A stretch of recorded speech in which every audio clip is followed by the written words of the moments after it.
un científico, si no tiene curiosidad, si no tiene pasión, yo no entiendo la ciencia sin pasión, ¿no? Quería tener un laboratorio.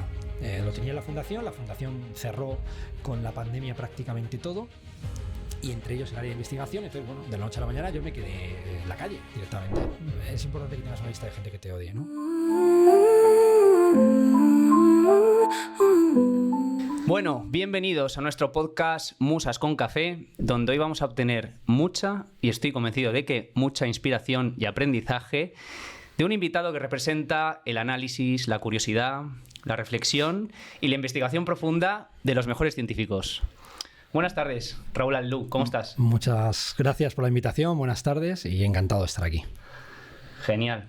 Pues nada, oye, me estaba leyendo tu currículum y me pareció una aberración preguntarte por él, porque creo que es abrumador. Así que casi mejor te voy a preguntar, ¿no? Porque has hecho varios másters en psiquiatría, has estudiado el tema de epigenética, ahora estás con el tema salud mental, tienes un laboratorio.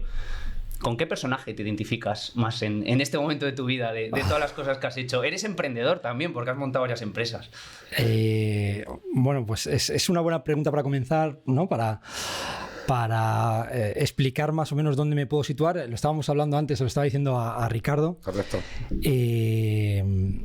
No sabría dónde ubicarme, nunca he sabido dónde ubicarme en realidad, ¿no? Lo que sí que sé es que no soy empresario. Vale. Soy aprendiz de empresario. Creo que tengo alrededor gente como Ricardo, grandes empresarios que aprendo mucho de ellos, pero yo estoy jugando un poco a ser empresario en realidad, ¿no? Bueno, es un juego también, ¿eh? Sí, con otras reglas, otro lenguaje. Yo siempre, desde que tengo recuerdos, he querido ser científico, y para mí la ciencia es lo más importante, ¿no? Que luego se traduzca en psicología, en medicina, en física o en todas las cosas que hago, bueno, pues al final yo creo que eso es una anécdota. Para mí, yo me identifico o me puedo ver como un científico, básicamente. Genial. O sea, que te dedicas a investigar, que es lo que hace... Bueno, me dedico a seguir siendo un niño, y eso para mí es lo más importante. Yo creo que cuando uno es un científico no deja de tener curiosidad, de querer aprender, de descubrir cosas nuevas. Y desde pequeño me pasaba eso. Yo lo que hacía cuando los Reyes Magos me traían algo era desmontarlo y ver cómo funcionaba, cómo lo podía mejorar, cuál era la ley que iba detrás. Cuando a mi hermana regalaba muñecas a la pobre, pues 3/4 de lo mismo. Pero es que sigo haciendo lo mismo. Si me regalan un dron, o se lo regalan, mejor dicho, a mi hijo, pues le desmonto el dron para ver si podemos mejorar algo. Al final yo creo que es seguir siendo un niño. Uno cuando va al laboratorio lo que hace es jugar, descubrir, experimentar y, hombre, esperemos que en algún momento poder curar enfermedades, ¿no? Que para mí es mi propósito vital es ese, curar enfermedades. Yo siempre te he oído, Raúl, que tu pasión a lo que dices tú, que estás jugando, te está pasando muy bien también. Estás viendo lo que realmente es un empresario, horarios que no llego, agendas complicadas. Muy complicadas. Pero tu pasión realmente es estar en el laboratorio, que ahí es donde es tu entorno natural y donde de alguna manera eres feliz, ¿no? Bueno, fíjate, lo cuento aquí, no, yo creo que solo lo sabe mi mujer, ¿eh? Lo cuento aquí porque además sabes que me hace muchísima ilusión estar aquí, y una ilusión especial para mí. Yo los viernes por la tarde intento quedarme en el laboratorio solo. Para mí es el mejor momento del día. Y de la semana, Estoy solo en el laboratorio, no hay nadie, todo el mundo ya se ha ido prontito y estoy, a lo mejor no hago nada, no tengo ningún experimento, no tengo nada, ¿no?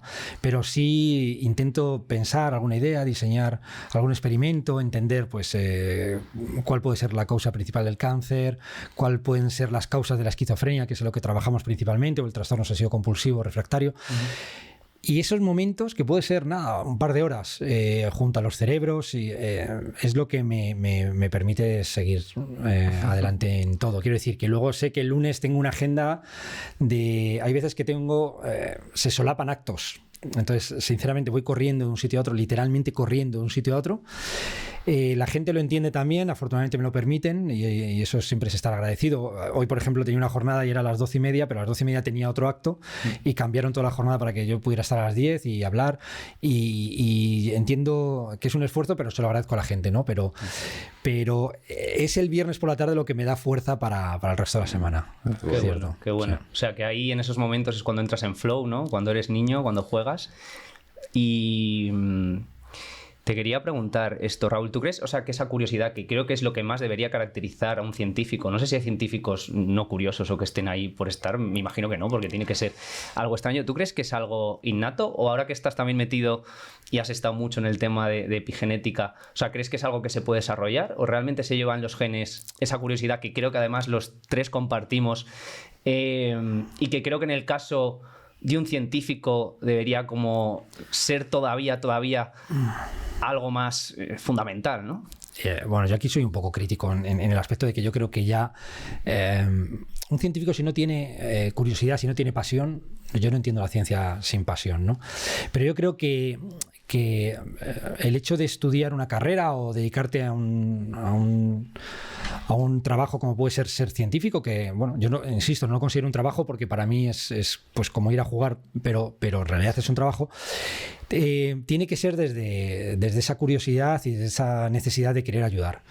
No creo que sea muy común, sinceramente, ¿eh? Yo creo que la ciencia al final se ha convertido pues en una profesión más. No es vocacional, pasa también con la medicina, antes la medicina era muy vocacional, ya no es tan vocacional, ya es más relacionada pues familiares que han estudiado medicina o con el dinero, con el poder, ¿no? Está pasando en psicología también, que es muy, muy curioso. Es decir, yo creo que la ciencia, cuando descubres lo que es realmente, es un trabajo muy duro o es una tarea dura porque no se descubre todos los días algo, es absurdo pensar eso. Claro. Es un trabajo constante donde la constancia, la paciencia, la capacidad de superar la frustración es fundamental, ¿no? Luego, si tú superas todo eso, es porque y no te aburres y no te amargas y no. Tú ten en cuenta, por ejemplo, que las personas que realizan un doctorado tienen una probabilidad mucho mayor de desarrollar un problema de salud mental. Ostras. Es algo muy, muy curioso. También porque en las universidades se maltrata a la gente y se maltrata a los estudiantes de doctorado y se maltrata a muchos estudiantes, ¿no? Brillantes que al final pues lo dejan, o no tan brillantes, pero que lo dejan, ¿no? ¿En qué sentido? ¿Que no se le da reconocimiento? No solo reconocimiento, hay un grado de explotación importante. Los profesores titulares catedráticos muchas veces se aprovechan de estos alumnos, de sus trabajos. Yo no he estado, salvo en mi primer laboratorio, yo he estado afortunadamente, como tú dices, tengo varios máster y que era por curiosidad. Yo creo que soy una persona muy disciplinada. Sí. Pero cuando me pones deadlines, mejor. O sea, si me dices, no, es que tienes que entregar este trabajo el día 15, pues mejor. Porque... Como a todo el mundo, no creo que sea una cosa. Sí, yo mejor, ¿no? Aunque luego estudio por mi parte otras muchas cosas, pero la formación reglada es porque eso me facilita el ir a plazos, el ir organizándome, ¿no? Claro. Y está en distintas universidades, ¿no? Y salvo en mi primer laboratorio con el profesor Jiménez Amaya en la Universidad Autónoma de Madrid, donde con él pues fue una experiencia extraordinaria, pero con él. No así con el resto, pero con él sí. En el resto de sitios lo que he visto es que hay un grado de explotación, de un trato no correcto hacia los estudiantes de doctorado y hacia otro tipo de personal, pues que hace que la ciencia al final se convierta en algo que... Bueno, pues que te guste. Al final, yo lo que hacía, por ejemplo, para que te das una idea, sí. Era con un compañero que ahora es cofundador de las startups, con Ariel Cariaga, pues nos quedamos por la tarde que se fueran nuestros jefes para empezar a hacer los experimentos que queríamos, ¿no? Esto a lo mejor sí escucha el podcast entera ahora el jefe, ¿no? Pero esperaba que se fuese y directamente me ponía a hacer los experimentos que yo quería y por la mañana hacía lo que él me decía que era un absurdo, ¿no? Lo que planteaba, pero bueno, es el sistema.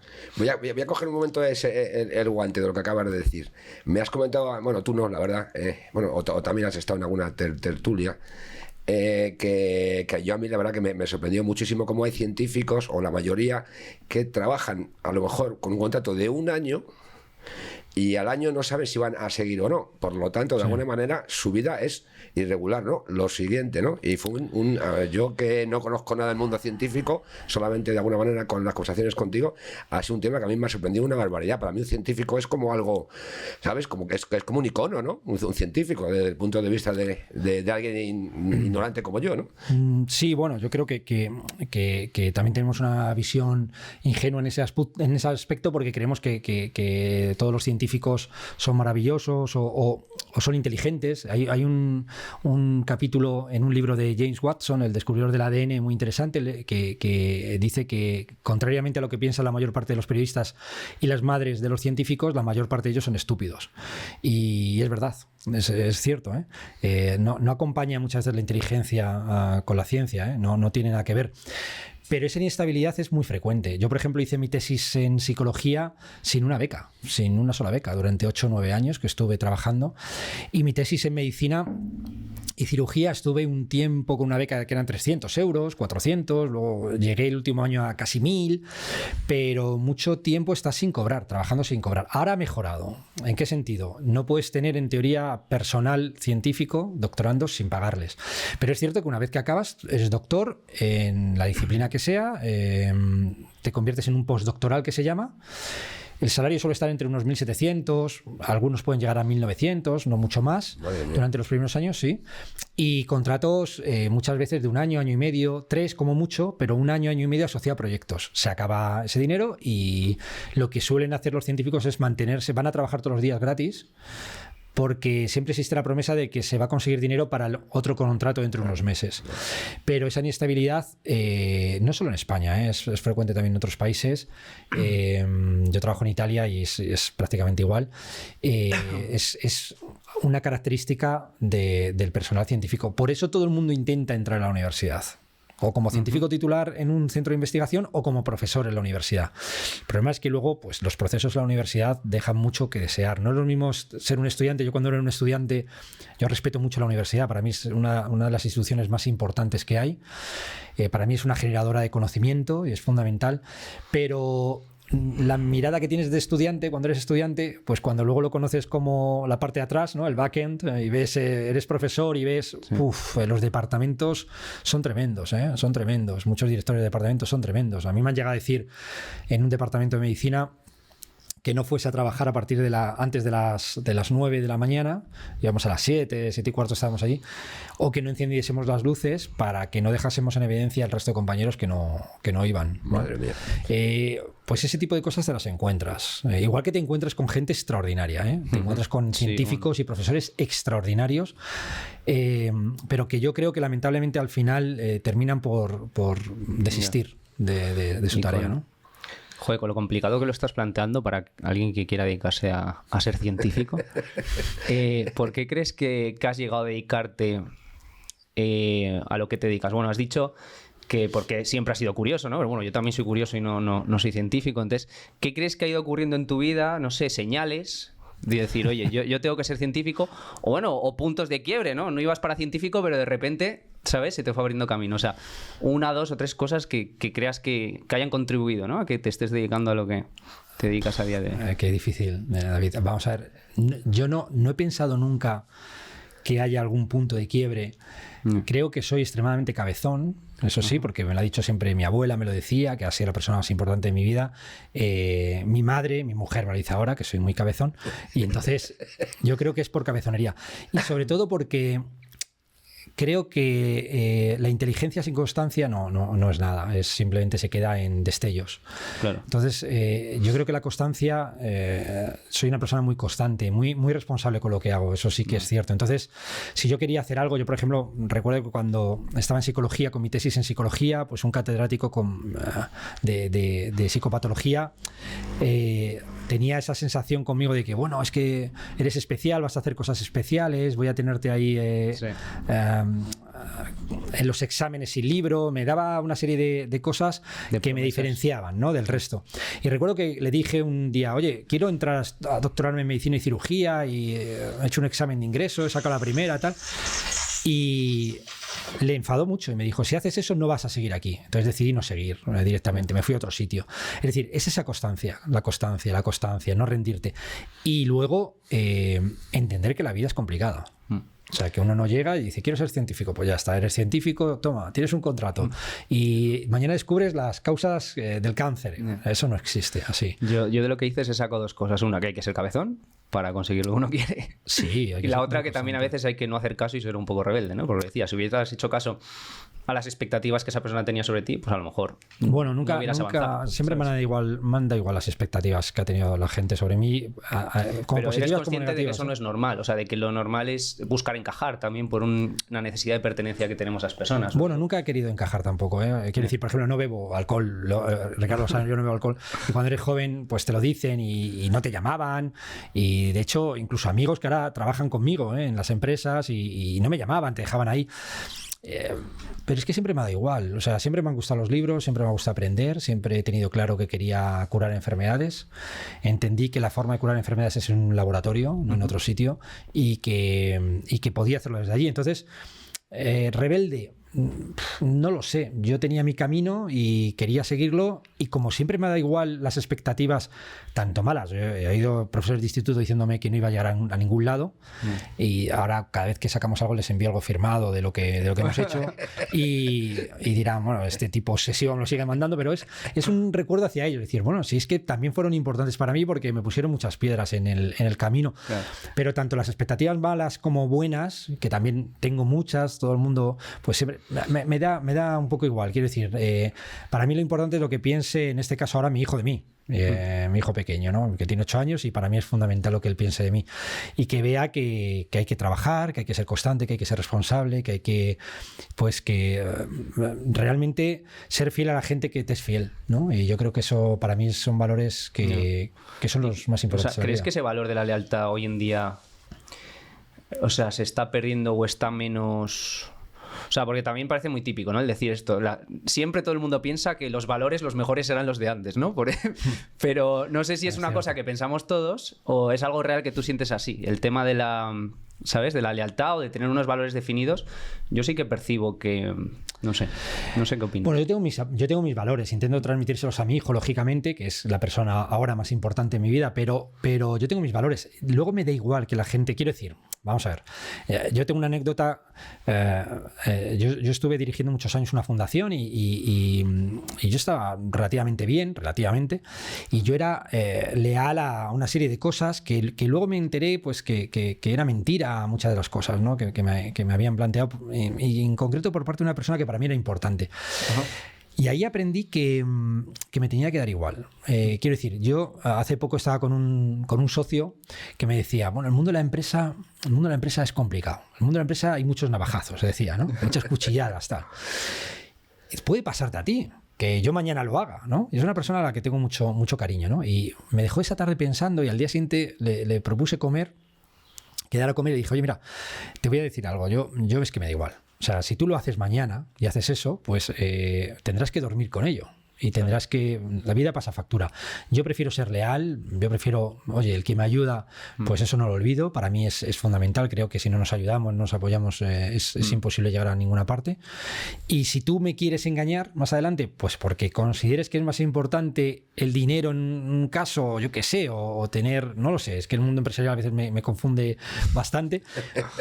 Pues bueno, pues esa aventura habrá llegado hasta ese punto y se iniciará una cosa nueva. Lo que yo he aprendido es que cuando algo para, siempre empieza algo mejor, ¿no? Si tú te lo trabajas, con lo cual no tengo... No, me parece eso de un nivel de conciencia y sabiduría muy grande, porque lo normal, joder, pues es acumular ese rencor, ¿no? Pero darte cuenta de que al final no te va a ayudar, o sea, que es muy fácil decirlo en palabras, pero que tu cuerpo de verdad lo sienta así, es algo brutal, ¿sabes? Creo que tienes que trabajarlo. Yo, en mi tesis en psicología, tuve un director de tesis que ya cuando iba a leerla me dijo que no la leía. No la leía porque tenía un psiquiatra en la tesis y entonces no puede ser, y además había, digamos, hecho feo a este catedrático que os contaba antes y había sido su maestro y tal, no sé qué. Y, joder, en ese momento, después de 8 años trabajando, ¿no? Dices, joder, y claro que tienes... bastante rabia, ¿no? Y te sientes mal. Lo expresé en los agradecimientos, ¿no? Que les di las gracias por ponerme piedras en el camino y que les consideraba bastante inútiles y que, oye, que también... del camino. Claro, le dije que lo frecuente también es encontrarte con inútiles, con gente muy mediocre, pero que, bueno, que también venía bien. Y recuerdo que el departamento me impidió leer la tesis por los agradecimientos y me llamó el rector de la universidad. Este hombre, no me acuerdo cómo se llamaba, luego fue candidato del Partido Socialista a la Comunidad de Madrid, Gabilondo. Me llamó y me dijo, mira, si quitas los agradecimientos, lees la tesis. Y dije, pues no los quito, no la leo. Y me fui a la Complutense Y a estos profesores les sigo yo también enviando, no sé si lo recibirán, pero les sigo enviando cada vez que sale algo, ¿no? Digo, mira, hemos creado una nueva empresa, gracias. Porque ahora ya no lo veo desde el rencor, lo veo desde el hecho de decir, si no me llega a poner esas dificultades, no estaría aquí. A lo mejor me hubiese acomodado, me hubiese quedado aquí, hubiese sido un profesor titular con benzodiazepinas todo el día, yo qué sé, alguna cosa de estas no me interesa. Entonces, se trata de ir avanzando y entendiendo que las cosas también que pasan, que no son agradables, tienes que integrarlas, ¿no? Que es parte del camino. Que muchas veces la decisión correcta no es la cómoda o la más agradable a corto plazo, y eso también es difícil, joder, darse cuenta, porque es tan fácil haber dicho, bueno, pues quito los agradecimientos y así leo la tesis, ¿no? O sea, parece como yo te digo que el 90 y pico % de la gente pensaría así, pero inconscientemente esa gente ya de alguna manera están tragando, ¿no? Y eso tú sabes que estás tragando, y al final tu subconsciente de alguna manera te sigue llevando a que tu siguiente acción pues sea seguir tragando. No sé si me explico. O sea, sí, al final, fíjate, yo ahí, David, pensé algo que fue, yo creo que clave. Podría haber tenido otro pensamiento estratégico, ¿no? Y como dice nuestro amigo Recuenco, ese pensamiento estratégico y decir, mira, quito los agradecimientos, leo la tesis, ya soy doctor en psicología, tal, y sigo. Lo que sí que pensé es, mira, este camino no va a ser fácil. Voy a tener que pensar mucho, tener buenas ideas para investigar, tendré que buscar la financiación, tendré que discutir con muchos otros científicos, tendré que sacar adelante cosas. Si yo ahora mismo cedo en esto, ¿quién me asegura a mí mismo, ¿no? ¿Cómo me puedo asegurar a mí mismo que no voy a hacer en otras cosas más adelante?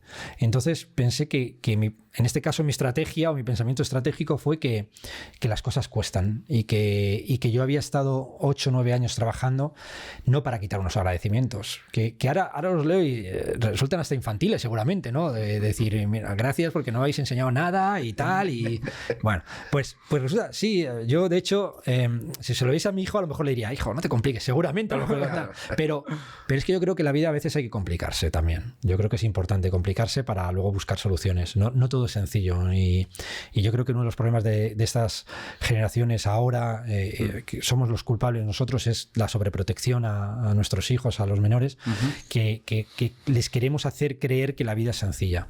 Y la vida es de todo menos sencilla, en realidad. Es muy divertida, pero no es sencilla. Tú te tienes por un loco, como dijo Steve Jobs. Solo los locos creen que pueden cambiar el mundo, pero en definitiva son los que lo cambian.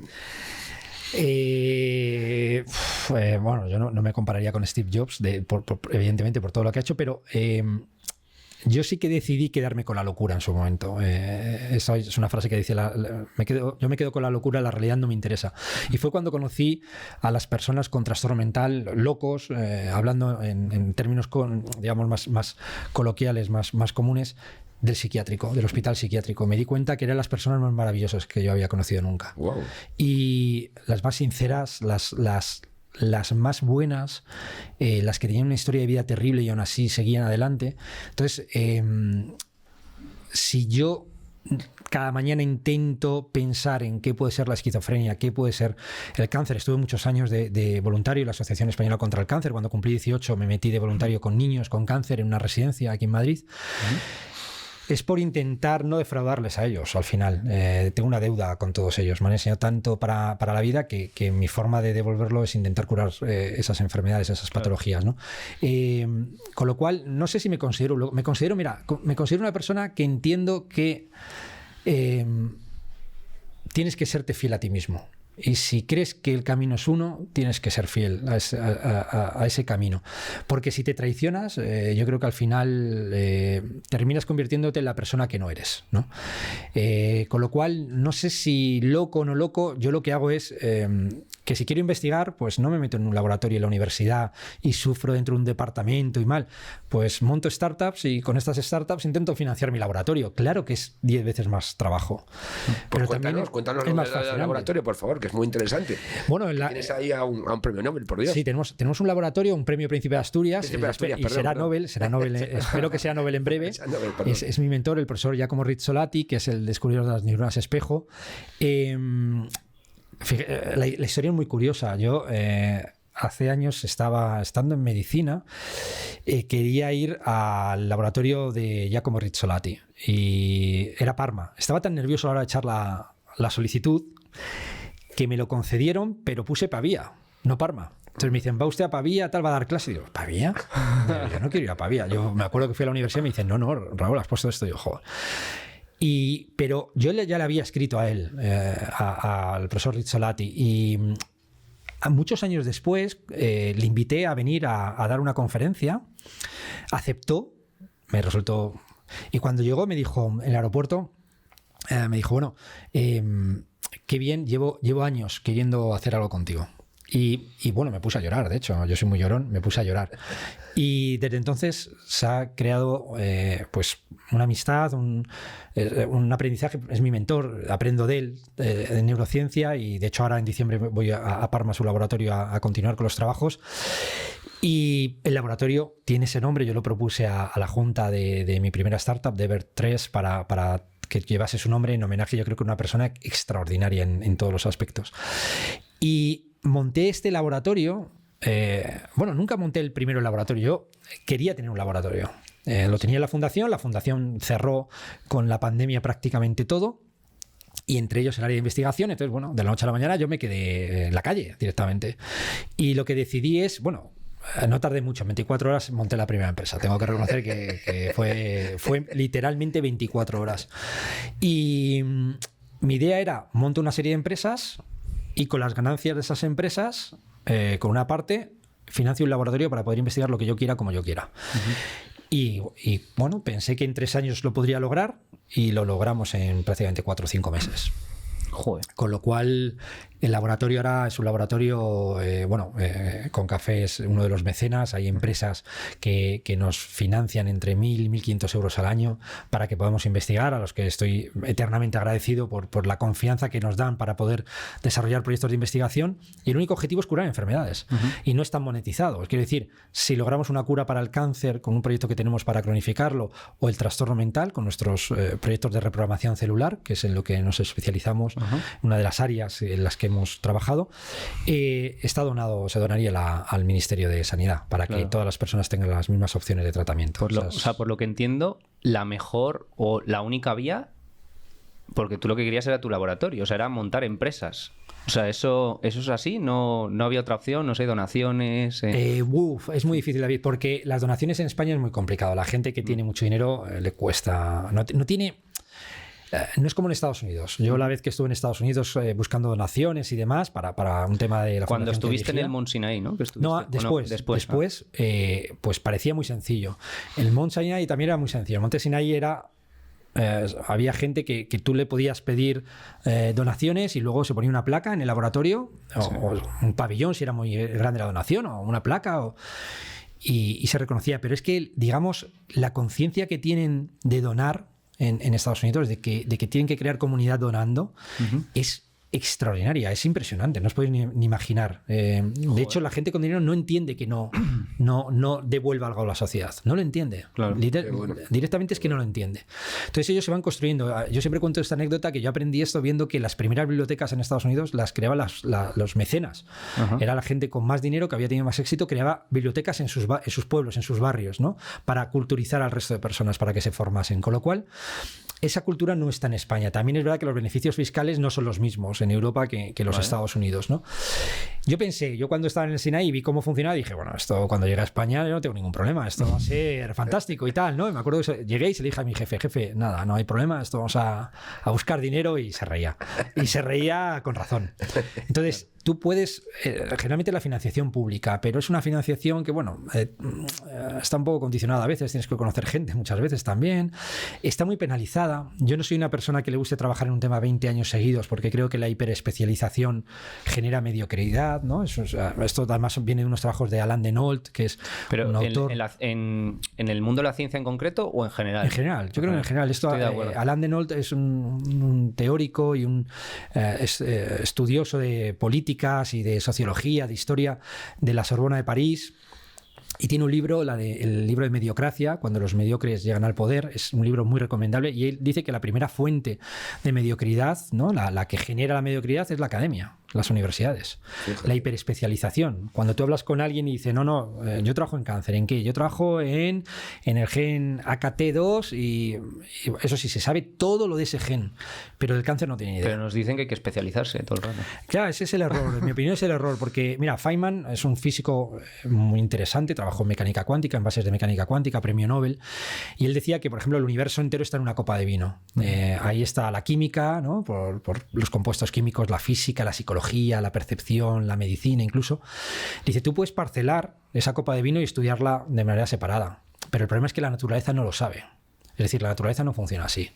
Ya lo decía Cajal también. Tú no puedes, por ejemplo, estudiar neurociencia solo estudiando psicología o solo estudiando medicina. No, tienes que estudiar la física, la química, la biología molecular, la psicología. Tienes que estudiar absolutamente todo, la parte de sociología. Una perspectiva holística, ¿no? Bueno, es que los sistemas son complejos. Claro. Si tú no abordas el sistema desde la complejidad, pues nunca vas a entender absolutamente nada. Pasa en medicina y pasa en psicología y pasa en cualquier disciplina, ¿no? Tienes que integrarlo. Y luego encima, no sé, a raíz de lo que dices, también me da la sensación, cuando alguien se hiperespecializa mucho, yo creo que en el fondo es como consciente de que la está cagando, por así decirlo, y son los que más ego tienen, ¿no? Por seguir defendiendo su postura y no sentir, ¿sabes? Joder, que les falta visión o que les falta perspectiva, o que yo es lo que me he encontrado, ¿no? La gente como demasiado especializada en algo. Es una cosa que me acaba de llegar, que no sé si tú estás de acuerdo o lo has percibido igual. Sí, yo creo que una persona que está hiperespecializada en un campo en concreto no te va a aportar mucho conocimiento. Claro. Es mi opinión. Yo creo que todos los fenómenos son complejos. Claro. Si tú quieres entender, por ejemplo, la esquizofrenia, estudiar, ser un especialista en genética o epigenética de la esquizofrenia y luego ni siquiera en epigenética de la esquizofrenia, en un gen o en una proteína, es no entender absolutamente nada de lo que está pasando. Claro. Esto lo que ocurre al final es, y aquí cuando han llegado las inteligencias artificiales se está empezando a notar, hay dos métodos de generación del conocimiento en ciencia, el hipotético deductivo y el inductivo. El inductivo es la acumulación de datos y búsqueda de patrones, ¿no? Esto es lo que hace una gran mayoría de científicos. El hipotético deductivo es tener una idea y luego ir a la pollata del laboratorio a ver si esa idea está en la realidad, ¿no? Tiene un correlato en la realidad. Las inteligencias artificiales, este método hipotético deductivo todavía no lo hacen bien, El inductivo lo hace mucho mejor que nosotros. Claro. Sacan patrones a través del Big Data, saca muchísimos patrones. Con lo cual, al final, yo creo que por eso nos estamos encontrando en que en los últimos años no hay unos avances científicos tan claros cuando la financiación de la ciencia nunca había sido tan elevada. Es decir, tenemos cientos de miles de trabajos en cáncer, pero no curamos el cáncer. Pero ¿por qué dices que no lo es? Porque se pierde el foco del hipotético deductivo, ¿no? Sí, porque al final no tenemos una hipótesis. Yo me acuerdo que una vez estuve en un congreso, yo no trabajaba en cáncer. Aprendí epigenética en cáncer con mi jefe, uno de mis jefes, que no me enseñó tampoco mucho. ¿Puedes explicarnos qué es la epigenética para que lo sepas muy rápido? Porque creo que tampoco es tan complicado explicar, aunque es muy complejo. Básicamente, la epigenética hace referencia a cómo, por ejemplo, el ambiente es capaz de activar e inactivar nuestros genes, hablando en un lenguaje común que se me entienda. Es decir, los genes son como interruptores. Entonces, a partir de factores ambientales, pues se pueden activar o inactivar, en on o en off, ¿no? De manera que hay genes que se activan y te pueden provocar una enfermedad, u otros genes que se activan y te pueden prevenir o proteger de una determinada patología, ¿no? Y así con todo, ¿no? Para expresar determinadas cosas en nuestro cuerpo. Bueno, pues yo aprendí cáncer o aprendí epigenética trabajando con gente que venía del cáncer, ¿no? De investigación en cáncer. No aprendí nada, realmente aprendí las técnicas de epigenética, pero me di cuenta, por ejemplo, que las personas con las que trabajan en cáncer no tenían ni idea de cáncer. Realmente sabían de un gen o dos de cáncer. Entonces, cuando empezamos a plantear, yo decía, bueno, pero el cáncer tiene que tener una explicación evolutiva, todo tienes que entenderlo dentro de la teoría de la evolución de Darwin. Pues decían que eso era una chorrada. Me llegó a decir mi jefe, esto es una paja mental, directamente, ¿no? Y me di cuenta que es que no entendía absolutamente nada de ciencia. No tenía ni idea de ciencia. Y que poco iba a aprender ahí. Entonces decidí que me tenía que ir de ahí, tenía que ir a aprender a otro sitio, ¿no? Tienes que tener una visión global de lo que es, por ejemplo, una patología, la esquizofrenia, los aspectos sociales, los aspectos psicológicos, moleculares, médicos, bioquímicos. Tienes que tener una visión global e intentar integrarlo y entenderlo dentro. Yo soy un gran defensor de esto, de la teoría de la evolución, en el sentido de que si está ahí y la naturaleza no lo ha eliminado, tiene que tener algún tipo de significado, tiene que tener algún tipo de función. Entonces, a partir de ahí, intentar entenderlo. Y eso te permite descartar muchas cosas. Cuando te llegan artículos científicos o cuando te llegan determinadas ponencias, pues descartarlas directamente. Y pensar de una manera más global. Eso, además me divierte así. Y es que no sé pensar de otra forma. O sea, Claro. no puedo hacerlo. ¿Y es lo que te ha llevado como a estudiar tanto y tantos campos? O sea, porque creo que, joder, psiquiatría, psicología, los doctorados, también en algo de medicina, ¿no? Medicina y cirugía, y en Medicina psicología, y ahora en cirugía. física, sí, teórica. Estoy para... Incluso programación, ¿has estudiado? Sí, sí, Claro. soy programador, sí. Sí, programación de- ciencia de datos. Sí, pero porque, vamos a ver, tú cuando te metes en un problema, llega un punto en que es como un punto y aparte. Dices, ya esta disciplina no llega más. Y de repente dices, tengo que ir al cerebro, pues vas a la medicina, a la biología, y empiezas a estudiar la biología, la medicina, la bioquímica, la biología molecular, y estudias, te formas y luego empiezas a estudiar la patología, la psicopatología, y empiezas a profundizar y al final terminas integrando muchas cosas. De manera que pasas por un periodo de incertidumbre mental que llamo yo, que es ¿qué dices? Que es lo que los especialistas prefieren evitar, ¿no? Sí, porque al final dices, seguir no en su tengo zona ni de idea de confort. nada, yo siempre tengo la sensación de que no tengo ni idea de nada, hasta que de repente empiezas a ordenar cosas, se empiezan a ordenar cosas en tu mente y empiezas a entender determinadas cosas y empiezas a tener hipótesis, ¿no? Claro, el sistema no facilita o favorece que tú trabajes así, porque si tú estás en una universidad con una plaza en la universidad y yo mañana llego y digo, oye, quiero estudiar ahora las mitocondrias, ¿cómo vamos a hacer la esquizofrenia? Por una hipótesis que se me ocurrió de qué es lo que puede estar pasando en la esquizofrenia, a partir de un problema de las mitocondrias, ¿no? Que son unos orgánulos que lo que se encargan básicamente, hacen varias cosas, pero una de las funciones principales es dar energía a la célula, ¿no? Es como una mini central nuclear, ¿no? Que le da energía.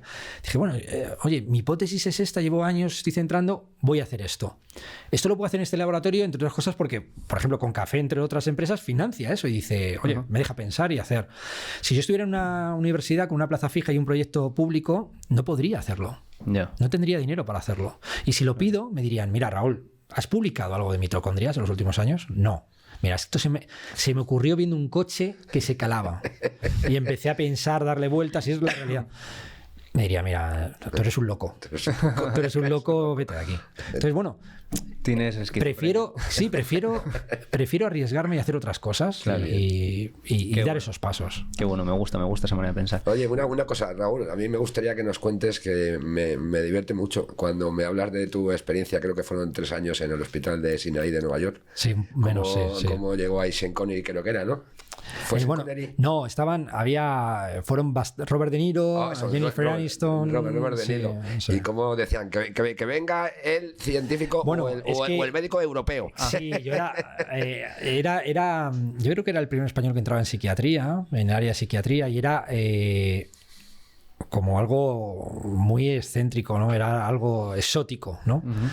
Y sí que básicamente te decían, oye, tienes que estar aquí en la Quinta Avenida. Yo no trabajaba en la Quinta Avenida. En la Quinta Avenida iba cuando venía alguien así más. Cuéntanos dónde vivías. Yo vivía en Harlem, en el barrio negro de Harlem. Mi compañero y yo éramos los únicos blancos de un barrio donde vimos 3 asesinatos en muy pocos meses. Fue brutal, para mí fue un shock. Y luego yo trabajaba en el Hospital de Veteranos de Guerra, que estaba administrado por el Monte Sinaí, ¿no? Era donde yo estaba, salvo que si había alguien famoso tendría que bajar al Sinaí, a la Quinta Avenida, vaya, yo iba a mi Hospital de Veteranos de Guerra, donde estaban los veteranos de guerra, y donde luego tenía un laboratorio que era donde estaba investigando para entender la esquizofrenia, ¿no? Tenían un banco de cerebros extraordinario, lo sigue teniendo el Monte Sinaí. La verdad que los norteamericanos en eso están muy bien. ¿Y siempre te has dedicado a investigar enfermedades mentales o a partir de cierto punto? O sea, No, siempre. Bueno, también ya te digo, he trabajado en cáncer, he publicado en cáncer, artículos, y de hecho tengo un proyecto para intentar cronificarlo a partir de células madre, de células IPS. Pero mi trabajo principal es intentar entender cómo funciona el cerebro. Y a partir de intentar entender cómo funciona el cerebro, entender qué es lo que ocurre cuando se rompe la mente, ¿no? Porque el cerebro en realidad no encontramos diferencias entre pacientes. Bueno, hablando de cerebro, siempre encuentras la anécdota del aeropuerto con el cerebro, ¿no? Sí, bueno. Que a mí cuando la primera vez que me contaste, la verdad que me quedé pálido. Cuando vine de Estados Unidos, yo he estado varias veces yendo y viniendo a Estados Unidos. Una de las veces que vine, les convencí de que me enviasen un cerebro Y era el primer cerebro que llega a España yo creo que de Estados Unidos, porque cuando me llamaron del aeropuerto, me llamó la Guardia Civil. Y me dijo, oiga, ¿dónde está el resto del cuerpo? Y digo, ¿qué resto del cuerpo? Me dicen, tenemos aquí un cerebro. Y dije, no, ¿dónde lo tienen? No, en la nevera. Digo, ¿qué nevera? Donde guardamos para comer nosotros. Y yo, saca lo de ahí, no sabíamos el tema de priones, no habíamos hecho ninguna prueba de nada. Y tuve que... fue muy gracioso porque me dicen, bueno, no le podemos dar el cerebro. Y podía pudrirse, básicamente, se estropeaba, ya no servía para investigar. Entonces dije, tengo que hacer algo. Entonces me dijeron, tienes que llamar al responsable de trasplantes. Entonces fue absurdo porque le llamé y le dije, mire, no sé para qué le llamo, pero tenemos un cerebro en el aeropuerto de Barajas y yo lo necesito para llevármelo a mi laboratorio. Y me dice, sí, claro, ¿y esto qué es, para trasplantar? Y le dije, no se trasplantan los cerebros. Y le dije, pero es que usted es el responsable de esto. Es que era un poco, entonces me dijo, no, entonces material cadavérico, tal, no sé qué. Y cuando hablé con ellos con material cadavérico me dijeron, sí, pero es que no tengo ningún protocolo. Si nos haces uno, entonces hice el protocolo. Mi jefe le encantaba, yo con el profesor Jiménez Amaya sigo teniendo una relación magnífica con él. Él dejó la medicina, el ejercicio de la medicina, se fue hacia parte de la religión, una persona muy religiosa. Sí, y cuando voy a Navarra de vez en cuando siempre intento quedar con él porque además le tengo mucho cariño y se reía mucho conmigo en eso, que le decía, jefe, que teníamos una relación magnífica además cuando estaba yo de doctorando, y yo decía, jefe, que tengo que hacer un protocolo para los de la Dirección General de no sé qué. Esto en España. Sí. Y me miraba y me decía, pero Raúl, ¿pero dónde te estás metiendo ahora? Tal. Y yo, es que tengo un cerebro en Barajas, Raúl, tal, no sé qué era. Pero me permitía todo. O sea, fíjate, esta persona me enseñó a ser investigador realmente. Sí. A mí no me recomendaban, el resto de profesores no me recomendaba ir con él. Yo pensaba que era en el grupo del sueño, lo llamaba de trastorno del sueño, porque cuando íbamos a una charla se dormían. Yo veía que caía así y tal, y sus doctorandos también, ¿no? Y yo decía, bueno, esta gente tal, y me decían, no, es que no sabe, tal, no sabe. El comentario era que no sabía. Y yo recuerdo que cuando le preguntaba alguna cosa, catedrático de medicina en la Universidad Autónoma, o sea, el ego es muy importante, ¿no? Allí lo tienen muy, muy subido, y me miraba y me decía, cierra la puerta. Un día yo le hacía muchas preguntas, pero jefe, entonces las interneuronas y tal, y no sé qué, yo estaba emocionado. Y me dijo, cierra la puerta. Y cerré la puerta y me dijo, mira, Raúl, no tengo ni puta idea de lo que me estás contando. Y me dijo, pero, ¿quién es el que más sabe de esto en el mundo? Y yo le decía, este y este. Me decía, te vas. Y te vas allí a aprender. O sea, me di cuenta que era un tipo extraordinariamente inteligente. Que cuando no sabía algo, te lo decía. Claro. Te decía, no lo sé, esto no lo sé, Raúl. Como no lo sé, no te voy a decir cualquier cosa por cubrir, digamos, mi ego de catedrático de medicina, sino, no lo sé. O sea, un estudiante que venía de psicología en ese momento, le está preguntando algo. Pero qué normal debería ser eso, si lo piensas. Bueno, yo te lo encuentras con gente que son muy inteligentes seguramente, que si no sabe algo te dice, mira, no lo sé, déjame pensar sobre ello y te intento ayudar o te intento dar una respuesta o no tengo respuesta a ello. Pero no, yo no me lo he encontrado generalmente. Por eso sí, cada vez que voy a Pamplona intento verle. Si no intentaría verle. No, cuando yo trabajo al lado de la Autónoma, de la Facultad de Psicología, no paso por la Facultad de Psicología, no me interesa ver a nadie allí, no me enseñaron nada. Ahora, bueno, me enseñaron muchos profesores, Ángel Rivier, ¿no?, que falleció, Fernández Dols, que ya no está, pero los que me llevaron la tesis no me enseñaron nada, entonces no me paso. Pero si voy a Pamplona, quiero estar media hora con Jiménez Amaya, con José Manuel, solo pues para hacerle alguna broma, meterme un poco con él conmigo, contarnos qué tal nos va, desearnos mucha suerte, porque siempre nos deseamos mucha suerte y siempre es de corazón, y poco más, ¿no? Yo creo que me permitió ser la persona que soy, y le estaré siempre eternamente agradecido, por supuesto. Qué bueno. Cuando alguien... Sí. Te tiende ese puente, ¿no? Y sí. Es brutal. Sí, hubo momentos difíciles, ¿eh? Yo acabé medio discutiendo con él por otros profesores, de hecho. Pero luego le entendí, con el paso de los años, le entendí su situación y tal, y hablé con él y nos sentamos a hablar tomando un café y se puso a llorar, yo me puse a llorar y fíjate, o sea que nos dimos cuenta de, oye, jefe, me equivoqué en cosas, yo lo sigo llamando jefe, de hecho. Claro. Yo le veo y digo, jefe, que tal, o le pido cosas, jefe, ¿y qué piensas de esto, tal? Y son gente que siempre ha sido leal. Claro. Y él me lo dijo desde el primer momento. Entonces, mi lealtad es infinita, vamos, e incondicional, está claro. Qué bueno. Hablando de café, no nos hemos tomado un café. ¿Te apetece un café? Sí, bueno, a mí me encanta y lo sabéis. O sea que... Pues yo me voy a tomar un café solo. Hoy el café que vamos a tomar es de la musa Metis. La musa Metis. Musa Metis. Es la musa de la ciencia, ¿no? Ajá. Y nada, hoy está impregnando todo este ambiente. Así que nada, a ver a qué sabe. A ver si sabe a curiosidad, a investigación, a análisis. Seguro que sí. ¿Cómo te lo tomas, Raúl? Yo con leche. Pues vamos a dar aquí, con leche. Sobre todo para ver si nos inspira. Yo creo que ya nos estamos inspirando bastante. De hecho, hemos estado tan inspirados y tan en flow porque lo que nos apetece un poco con estas conversaciones es inspirar, ¿no? Que al final la inspiración son esos momentos en los que uno experimenta como sentido, el mundo se para, uno está a gusto, incluso tiene ganas de actuar y de involucrarse en lo que ocurre. Y nada, un café siempre, la verdad que es una buenísima compañía para ello. Y además es bueno para la salud. Hace poco hicimos un acto de la Semana de la Ciencia hablando de la bondad del café, ¿no? Yo creo que la gente lo conoce poco, pero es importante, ¿no? Al final difundir esto entre el público general, que el café tiene muchas bondades, ¿no? El café de calidad, o sea, no... Claro. Yo ya siempre le he dicho a Ricardo, siempre soy yo, que me condenó desde la primera vez que lo tomé y me explicó todo, y luego me explicaste tú el tema de los errores que se cometen o que se permiten, ¿no? Los defectos. Sí. Hasta 25, si no recuerdo mal, ¿no? ¿Pueden ser? Sí, los cafés comerciales comerciales pueden tener hasta 23 defectos. 23 defectos, pero que entra de todo, hasta palos. Que yo cuando lo vi que dije, no tomo un café en la vida, y lo cumplo a rajatabla. Sí. Pero esto es distinto, para mí es distinto. Es una locura. Sí. Joder, ya que estamos con eso, el otro día, como decías, estuvimos en la Semana de la Ciencia.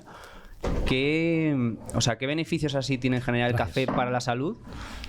Y bueno, también sobre todo, ¿por qué en tantas ocasiones tú crees que antes se ha visto como, que incluso algo que el médico te prohibía, ¿no? O sea, el café como que se ha visto mucho como una inyección de cafeína que me tomo para estimularme, incluso como una droga, como asociada al café y cigarro. O sea, no ha tenido como muy buena prensa. Y el otro día, no me acuerdo quién fue que expuso, ¿no? Beatriz, que reduce presión arterial. Sí. Yo hace mucho que leo estudios de la Universidad de Harvard, de New England Journal of Medicine, del CICAS, de que pues también estimula el rendimiento cognitivo, la memoria, previene enfermedades neurodegenerativas como Alzheimer y Parkinson. No sé. Bueno, yo creo que al final la medicina está muy protocolizada y al final, evidentemente, ningún médico te va a recomendar algo que sea malo. ¿Qué ocurre? Que si antes se estudiaba que aumentaba la tensión, el tomar café, pues se establece así y se da esa instrucción, pero realmente la investigación está avanzando mucho y ahora se está empezando a investigar en café. Con lo cual, yo creo que se están descubriendo ahora nuevas realidades, claro, y nuevas propiedades del café que antes no se sabía. Entonces, ahora es cuando empiezan a salir, pues que previene incluso el deterioro cognitivo, claro, que mejora el rendimiento, favorece determinados procesos de memoria, de atención, y que, por supuestísimo, antes que tomarse una lata de Red Bull o de Monster o de alguna de estas que hay ahora, que eso sí es bastante perjudicial, no se toma un café y además tiene una parte social fundamental. Yo el otro día estamos en esta Semana de la Ciencia y creo que te lo estaba comentando a ti, no sé, no recuerdo si lo hablaba contigo o contigo, Ricardo, creo que fue contigo, que decía, fíjate qué curioso, se ha puesto un café y nos hemos puesto todos a hablar. De repente te lo dije, ¿verdad? Se sirvió un café y todos nos hemos puesto a hablar, ¿no? Y eso es algo fundamental que es para un ser humano, que son las relaciones sociales. Total. Perder eso, y yo creo que nuestra cultura es en torno pues a un café, a una mesa, yo creo que es algo sano. Total. Desde el punto de vista mental es sano. Decías que las reuniones que hacéis vosotros las hacéis en el desayuno y con un café por medio. Las reuniones que hacemos en las empresas, en Healthy Minds, que la tenemos en el Parque Científico de Madrid, y nos reunimos. Tenemos reuniones generalmente los martes, y si yo no puedo, se pasan los lunes en una reunión de equipo. Es una reunión de desayunando, con un café. Con un café nos tomamos un café y vamos hablando los temas. Ernesto, que es la persona que lleva la administración, va sacando los temas, los vamos discutiendo, los vamos hablando, los vamos organizando, pero siempre en torno a un café. Yo creo que es que no entiendo otra forma además de hacer las cosas. Sí. Yo creo que es una forma relajada, de cercanía, de tranquilidad, de confianza, ¿no? Absolutamente. Y en relación con lo que decías decías, la ciencia pues en un determinado momento da una instrucción y luego pues se cambia, ¿no? Es algo que me sorprende porque hay veces que me da la sensación como que la ciencia, mientras ha determinado que algo es una manera, es dogma, pero al día siguiente puede cambiar perfectamente. Entonces yo te quiero preguntar, o sea, ¿qué es ciencia? Y si la ciencia realmente no es simplemente una herramienta, incluso casi una filosofía de hacerse preguntas y con curiosidad estar abierto a cualquier respuesta. O sea, a ver, la ciencia es una forma de conocimiento más. Hay otras formas de aproximarse a la realidad. Pueden venir desde la religión, desde otro tipo de manifestaciones culturales. La ciencia se caracteriza porque tiene una metodología que se sintetiza en el método científico, ¿no? De unos pasos que tienes que seguir, de comprobación, de acercarte a la realidad, de testar esa realidad, ¿no? De comprobarla varias veces y luego establecer o intentar extraer leyes fundamentales. Yo creo que no sé si es una filosofía, no todo es ciencia. Yo creo que la ciencia quizá no tiene que explicar todo, ¿no? El otro día me decían, bueno, ¿qué se siente cuando uno abraza a otra persona? Digo, bueno, es que me importa poco. Lo que me gusta es abrazar a una persona y sentir eso. No me interesa saber si la oxitocina se está... No. Además, no creo que tenga una aplicación científica, ¿no? Y la ciencia se va construyendo y se construye en función del conocimiento y en teoría es objetiva. Igual que digo que yo creo, por ejemplo, que la universidad ha perdido ese papel fundamental de generación del conocimiento, de ser punta de lanza. Los estudiantes y las estudiantes ahora pues no se plantean ser esa parte crítica, ¿no? Que se conocía la Universidad Francesa en los años 60, 70, en Estados Unidos también, sino que ahora, bueno, es el título, obtener el título y ya está, no me quiero complicar. Claro. Y los profesores y profesoras hacemos lo mismo quizá, vamos y damos clase. También hay una parte de estudiantes que quieren aprender, que quieren ser críticos, de profesores y profesoras que quieren enseñar. Una parte muy importante, ¿eh? Muy importante. Yo creo que además me gusta centrarme en esa parte positiva más que en la negativa. La negativa está ahí, siempre ha estado ahí. Claro. Se ha denunciado poco porque yo creo que todo el mundo quiere entrar en un sistema y al final si lo denuncias pues no entras en el sistema, pero bueno. Claro. Pero hay una parte positiva. Ahora, la ciencia se va construyendo según lo que vamos descubriendo. Entonces, si pensamos que las leyes de Newton son las mejores porque explican muy bien la naturaleza, pues se genera un paradigma científico en torno a ello. Cambiar ese paradigma es complicado. Tiene que caer muchas figuras importantes claro. y tenemos que asimilar que otra cosa nueva ha aparecido cuando desarrolló los trabajos Einstein, ¿no? Incluso Einstein, que puso las bases de la mecánica cuántica, luego dijo que se arrepentía, que no creía en nada de eso, pero la mecánica cuántica, la física cuántica existe. Entonces, al final, lo bonito de la ciencia es que te demuestra que casi nada es eterno. Es decir, claro. Tú aprendes algo, funciona, pero luego llega algo, otro modelo, son modelos de aproximación a la realidad que intentan explicar cómo funciona la realidad. Pues es mejor que el anterior, a lo mejor explica más. Pues vamos avanzando y vamos avanzando. Y eso lo que genera es progreso. Total. Y eso hace que nuestra especie pues haya destacado por encima del resto. Absolutamente. Está claro. Qué bueno. Pues nada, vivimos momentos como... o sea, me da la sensación de que el tema que estamos hablando como que es... Bueno, no se diría trending topic, pero como que es casi mainstream y antes no. O sea, el tema de las enfermedades mentales, ¿no? El tema de la salud mental es algo que hoy en día está como muy a la orden del día, tanto en la esfera personal, laboral, ¿no? En la familiar, está como muy presente. Y te quería preguntar qué es tener una buena o una mala salud mental. O sea, tener buena salud mental es ausencia de enfermedad mental. ¿Y cómo se diagnostica esa enfermedad mental?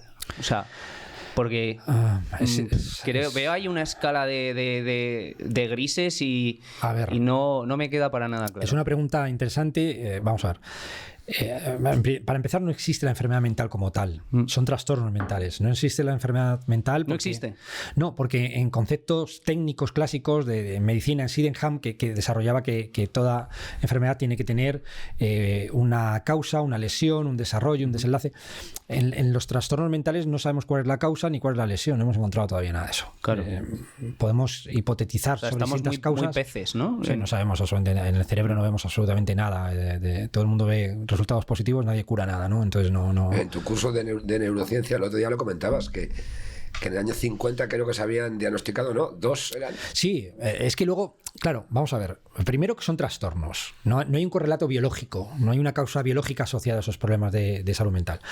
La salud mental lo dice la Organización Mundial de la Salud, va más allá de la mera ausencia de trastornos. Vale. ¿Qué es la salud mental? Una buena salud mental. Yo no me fiaría tanto de los diagnósticos, porque los diagnósticos clásicos en psiquiatría, no clásicos, los diagnósticos en psiquiatría que se desarrollan a partir de principalmente los años 60, con una nueva publicación del Manual Diagnóstico y Estadístico de los Trastornos Mentales, de la DSM, la famosa DSM, pues se van añadiendo. Empezamos con 20, 22, pasan a 100, luego 200, 297, es una locura. El número de diagnósticos en psiquiatría es una locura. ¿Qué ocurre? Que la validez y fiabilidad de ese método es cero. No tiene validez y fiabilidad el DSM. No tiene ninguna validez y fiabilidad, ¿no? Allen Frances, uno de los autores, el principal autor, el director de la Task Force que llaman en Estados Unidos, que desarrolló la DSM-4, en la 4ª revisión del manual, ya lo ha denunciado en libros, que se inventaban prácticamente todo, que esto no sirve para nada. Y le tiene que pasar a él que se jubila, y es un impacto para él, y muere su mujer, otro impacto para él, y le invitan a esta fiesta de inauguración del DSM-5 y dice, y salgo con 5 diagnósticos y 6 fármacos. Ostras. Y dice, me di cuenta que esto había que denunciarlo ya, esto no existe. Rosenan, hay un autor muy interesante, un psicólogo, que demostró que los psiquiatras diagnosticaban con el DSM mal, se hacían pasar por enfermos mentales, por personas con trastorno mental, y les ingresaban en los psiquiátricos. Y el estudio de los años 70 es muy interesante. Ese es muy bueno, por favor. Es muy interesante. ¿Lo puedes contar? Eso es un estudio que Rosenan lo que hace es que habla con 7 amigos más, 7 amigas, y dice, oye, ¿tenéis algo que hacer? No, tal, pues mira, nos vamos a ingresar en un psiquiátrico. Solo podéis decir que os escucháis la palabra ruido, ruido, ruido, ruido. Y ya está, y no podéis mentir en nada más. No podéis decir que esto es un experimento, claro, pero no mintáis sobre vuestra vida familiar, vuestra vida profesional, etc. Entonces, cada uno va a un centro y todos son diagnosticados de esquizofrenia y se les ingresa. Y les dice, al día siguiente, ya decid que estáis mucho mejor. Ese es el protocolo que tenéis que seguir. Claro, el problema de cuando uno entra en un hospital psiquiátrico, yo siempre se lo digo a la gente joven a la que trato, le digo, mira, tú sabes cuándo entras, pero no cuándo sales. Esto se llama las puertas giratorias. En psiquiatría entras, vuelves a salir, vuelves a entrar. ¿Por qué? Porque si tú al día siguiente de entrar le dices al facultativo, al médico, al psiquiatra, al psicólogo, al quien sea, le dices, no, yo estoy ya mejor, mucho mejor. En la reunión de por la mañana, con la reunión de todo el equipo médico, lo que vamos a decir, si es Ricardo, digo, mira, que Ricardo dice que está mejor, que ayer vino diciendo que tenía alucinaciones auditivas y ahora está mejor, con lo cual está peor. Así que otra semana, por si acaso, otra semana más. Si Ricardo dice, estoy peor, estoy bastante peor que ayer, te vas a quedar también otra semana. Quiero decir, sí o sí te vas a quedar. Da igual. Entonces, uno sabe cuándo entra, pero no cuándo sale. Rosenan les enseñó a no tomarse la medicación, porque cuando tú tratas a los pacientes como niños, pues se comportan como niños y entonces intentan no tomarse la medicación, lógicamente. Y al cabo de, no sé, la media de días, les dieron de alta. Todos con un diagnóstico de esquizofrenia en remisión, -1, que todavía seguía siendo esquizofrénico, en teoría. Rosenan publica los datos y dice que son pseudopacientes, que es falso. Entonces lo que le dicen es, bueno, pues envíanos pacientes, que ahora vamos a estar muy entrenados en el diagnóstico. Y cuando dice, mira, se han enviado 100 y pico, hemos identificado por 3 clínicos, 3 psiquiatras, 2 psicólogos y un psiquiatra a estos, son pseudopacientes de Rosenan. Rosenan dice, me parece fantástico, pero es que yo no envío a nadie. Con lo cual era gente que había acudido para que les ayudaseis de verdad. Claro. No sirvió de nada. No sirvió de nada. O sea, la DSM siguió funcionando. No tiene ninguna validez ni fiabilidad. ¿Qué ocurre? Que ponemos etiquetas. ¿Por qué? Porque esto es importante saber la historia de la medicina también. Todos los que desarrollaron o hicieron estudios en medicina, principalmente psiquiatría, venían de una rama que era interesante, que era la botánica. O porque habían trabajado antes en temas relacionados con la botánica, o porque tenían familiares que eran importantes para ellos, que eran botánicos, es decir, clasificaban. Y la medicina al final se basa en una clasificación. Claro. Tengo que clasificar en base a una serie de síntomas, dar un diagnóstico y a partir de ahí tienes pautado un tratamiento. Claro. claro, la naturaleza es más compleja, como decía Feynman. Es bastante más compleja que todo eso. Entonces, ayer, por ejemplo, me contaba una anécdota, un piloto de rallies, Albert Llovera, fantástico, que tiene una paraplegia, y estuve con él en un acto y me dijo, una vez estaba allí, me empezó a doler muchísimo la cabeza, unos pinchazos, tuve que casi parar, tal. Y me estaban viendo varios médicos y me dijeron, esto va a ser un tumor, seguro. Entonces él estaba como, ostras, esto sí, porque esto es un tumor, otro sí, o esto es un derrame, o esto está... Hasta que le vi un fisio. Y llamó a su fisio y le dijo al fisio, le estaba tocando y dijo, te has roto una costilla. Esto es de la costilla. La costilla ha hecho que el pectoral baje, que el externo baje y tal, y el cráneo se te ha movido un poquito. Qué locura. Hasta que lo colocó, se fue todo. Es decir, es que tener una visión holística más integradora, más integral de todo, te ayuda, ¿no? Y en medicina, yo soy a los estudiantes, ya en psicología, tienes que aprender de otras cosas, claro, porque si no, no te sirve nada. Ahora, en psiquiatría los diagnósticos, en mi opinión, son terribles. Claro, entonces, casos, se utiliza esa manera de diagnosticar, pero podemos decir que no tiene validez. Lo que has dicho, lo digo porque no sé, ha pasado como de puntillas y, joder, también es importante que la gente pues sea consciente de ello, ¿no? Mira, si no tiene validez. Yo tenía pacientes que tenían un diagnóstico de esquizofrenia paranoide y en la nueva revisión de DSM desaparecen los subtipos de la esquizofrenia y ahora son esquizofrenias. Entonces me venía a consulta y me decía, oye, ¿ahora yo qué soy?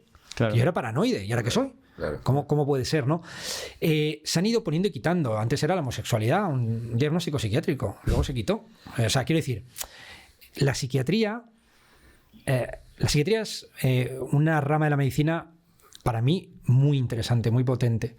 Si la entiendes desde la psiquiatría clásica, es decir, en los años 30, 40, 50, incluso desde 1880, sí, incluso antes, con Pinel, Esquirol, gente que trabajaba, que empezaron a sentar las bases de una psiquiatría más clásica.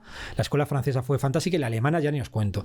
Pero si tú quieres aprender psiquiatría, tienes que leer a los clásicos. Eso lo aprendí de un mentor que yo tuve en el hospital psiquiátrico, sí, y me lo dijo, me decía, lea a los clásicos, solo a los clásicos.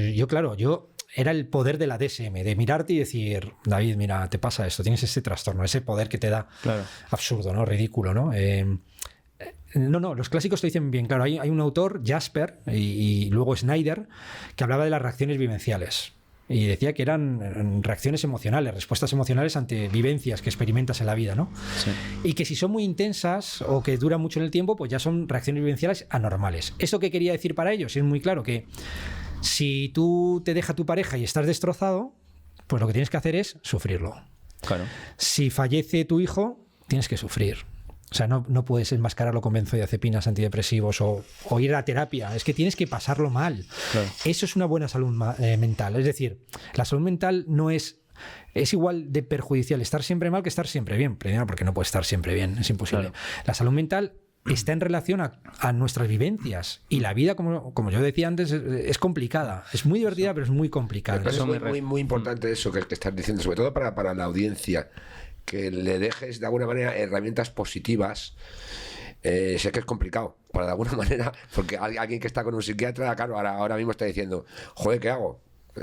Claro. ¿Sabes lo que te digo? Que me parece importante. Es un tema muy complicado, lo sé, y sé que la pregunta es... A ver, yo esto lo he aprendido de hecho lo aprendí de un psiquiatra, ¿eh? Esto lo aprendí de un psiquiatra, de la psiquiatría clásica, yo lo aprendí de un psiquiatra, no de un psicólogo, aunque los psicólogos siempre te decían aquello de... Y esto interfiere en tu vida, que esto ahora los psiquiatras lo dicen mucho, pero esto ya la psicología lo lleva haciendo más de 100 años. Que te decía, yo es que tengo que apagar y encender la luz 50 veces antes de salir de casa, porque si no pienso que mi familia puede tener algún problema. Y en psicología, si das con un buen psicólogo o una buena psicóloga, que también es muy complicado, porque las pseudoterapias están a la orden del día en psicología, sí. Es terrible. Otro mundo, claro. Es otro mundo, es terrible. Te diría, ¿pero esto interfiere en tu vida? Oye, pues mira, no. Bueno, pues hazlo. Oye, mira, no lo patologices, directamente es algo que tienes que hacer y sales más tranquilo, pues ya está, no te preocupes. Ahora, es que hay cosas en la vida, y eso es una buena salud mental, que tienes que pasarlo mal, que tienes que sufrir, que no es fácil, y eso lo que hace es, te hace resiliente, te hace enfrentarte a las cosas, te hace generar estrategias. A mí me ha hecho recordar lo que decías antes de que queremos como proteger mucho a la gente hoy en día, y al final estás protegiendo de emociones que tienen que vivir para tener una buena salud mental. O sea, lo que decías tú, para estar arriba tienes que estar abajo y tienes que aprender a lidiar con todo eso, porque si no permanece, esas emociones se quedan enquistadas, tienen que acabar saliendo más tarde, estás enmascarando una cosa. Es difícil. Es difícil, David. Y mira, cuando tienes hijos, tú no tienes hijos, los tendrás, digo yo, no lo sé, pero Ricardo, tú sí lo sabes.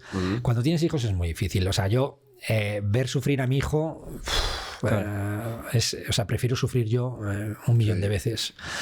Pero es que a veces tengo que hacerlo. Claro. Y lo hago a posta a veces, y le frustro y he llegado se ha portado mal y le he dicho, oye, vamos al Toys R Us y tal. Y llegar hasta la puerta y dar la vuelta y decir, no. ¿Por qué? Porque tengo un mal día. No te compro nada. Y ponerse a llorar y eres el peor para el mundo. No lo sé. Pues posiblemente. ¿Hay un premio para eso? Me presento, tal. Se pone fatal. Y lo pasaba...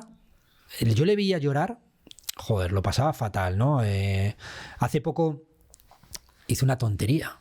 Lo cuento como anécdota porque cogí el móvil de mi padre y instalé un juego que tiene dinosaurios en el iPad mío que yo le controlo, pero lo instaló de mi padre y le ponían, ¿quieres gastar tal? No sé qué. Y se gastó 120 euros. Por hacerlo rápido, Y mi padre cuando me lo dijo, oye, esto ha sido tu madre que se ha metido en algo, ¿qué tal? Mira lo que ha hecho, tal. Y cuando lo veo digo, ha sido... Bueno, monté una delante de él exageradísima, o sea, a gritos, Esto es una falta de respeto a los abuelos, el dinero, tú crees que esto es gratis, que nos regalan las cosas, tal, no eres responsable, tiene 8 años, Lloraba, mi hijo no llora casi nunca, le cuesta mucho llorar. Cuando llegamos a casa, estaba aparcando, nos sentamos en la escalera y me dijo, yo pongo el dinero de mi hucha. Y le dije, no, se me da igual, le dije, ya se lo he dado yo al abuelo, da igual, y mi padre no, le daba igual. Digo, el problema es que me has decepcionado.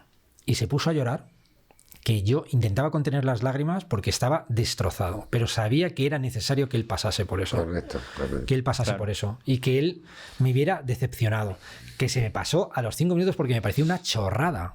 Yo he sido más impulsivo, me he gastado dinero en libros, mi único gasto es en libros y me gasto cada mes, a lo mejor me voy a gastar 200 euros en libros y veo un libro, me lo quiero leer, me tengo al librero frito y soy impulsivo, ¿qué le voy a decir? ¿No? Sí, pero sabía que tenía que pasar por eso porque en algún momento, si alguien le dice que le está decepcionando, quiero que entienda qué es eso. Porque luego va a llegar un trabajo y va a decepcionar seguramente en algún momento. Y si el jefe le va a decir esto está mal, mira, él le han detectado altas capacidades, tío, súper inteligente, hace las cosas en 2 minutos, pero cuando lo hace y lo hace mal una suma, es como si hubiese fallado, yo qué sé, en la programación para el cohete de la NASA. Monto una, bueno, Elliot, no estás pendiente, no tal, no sé qué. Y claro, a veces me dice, estás exagerando. ¿Que estoy exagerando? ¿Tú crees que estoy exagerando? ¿Tú crees que esto no es grave, tal, no sé qué? Claro, lo hago porque él va a fallar muchas veces, todos fallamos. Y cuando tenga un jefe o una jefa, pues se lo puede decir. Y él tiene que aprender la frustración, tiene que aprender que puedo ser injusto. De hecho, falla una y le borro la fila. Me dice, pero el resto está bien. Digo, me da igual. Es que yo mando. Además digo, es que yo soy el que manda. Y joder, me mira a veces con cara tal, no es justo. Digo, claro que no es justo, pero es que he tenido un mal día, lo estoy pagando contigo. Porque le va a pasar cuando sea adulto. Entonces, lo paso fatal, De verdad que hay tardes que me quedo llorando. Yo insisto, soy muy llorón y a veces que lo pienso y digo, joder, y a lo mejor me pasa esto y tal. Pero es que digo, es que si no le enseño... Cuando llega un profesor y le suspenda porque le dé la gana, porque puede pasar, mira, chico, que sí, que lo has querido explicar esto, claro. Pero lo que quiero es que él sepa reaccionar y se adapte y que no reaccione allí mal y que diga, es que esto a mí esto en mi casa no me ha pasado. No, en tu casa te ha pasado todo, porque lo que te tiene que pasar es en casa. Me parece un aprendizaje para los padres, en mi opinión, en mi humilde opinión, buenísima, la verdad. Que luego soy un blando también, Ricardo, que voy al Carrefour a comprar leche y me pido un Transformer y sale con el Transformer. Sí, al final todos somos humanos, pero de alguna manera creo que tienes claro cuál es el aprendizaje, cuál es un poco la resiliencia que hay que tener en el mundo al que se va a tener que enfrentar en definitiva, ¿no? Es que es un mundo, de verdad, yo creo que es un mundo complicado y que la gente nos decepciona. Es normal que nos decepcione y es normal que pongamos nuestras esperanzas en personas que luego fallen o que pensemos que nos han fallado o que fallemos a la gente y que decepcionemos. Sí, eso es normal. Yo lo que le intento inculcar y al final es también a mis estudiantes, a los que vienen al laboratorio, es que tienen que ser fieles a ellos mismos, que si tienen una idea, que la persigan, que sean constantes, porque lo que diferencia, en mi opinión, el éxito, que una persona tenga éxito a otra persona que no tenga, es la constancia. El que lo abandona nunca sabrá si ha podido tener éxito. El otro llegará a algo.